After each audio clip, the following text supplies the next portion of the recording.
जमीयत उलमा इस्लाम के सरबराह मौलाना फजल रहमान ने हुकूमत से कहा कि आईनी तरमीम का मामला शंघाई ताउन तंजीम का इजलास खत्म होने तक मुअक्खर कर दे। अपोजिशन भी इस दौरान कोई एहतजाज न करे। उन्होंने कहा कि हैरत है कि हुकूमत को आईनी तरमीम के मामले पर किस बात की उजलत है। आईनी तरमीम पर हुकूमत के साथ नहीं चलेंगे। 63 से मुतालिक फैसला कबूल करते हैं, लेकिन इसमें मैच फिक्सिंग नहीं होनी चाहिए।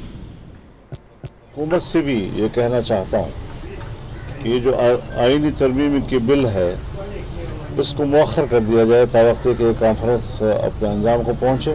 मैं अपोजिशन से भी यही अपील करूँगा कि वो अपने एहतजाजात इस दौरान न करें, उसको मौखर कर दें। मुझे हैरत है इस बात पर कि उन्हें इस बात में उजलत किस चीज़ की। ये बिल अपनी तफसीलात के साथ, उसूल के साथ नहीं, तफसीलात के साथ इस काबिल नहीं है कि उसको पास किया जाए, उसको सपोर्ट किया जाए, और हम किसी भी कीमत पर हुकूमत के साथ प्लस होने के लिए आमादा नहीं है।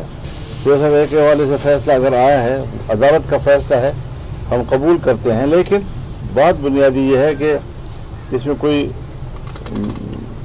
मैच फिक्सिंग नहीं होनी चाहिए।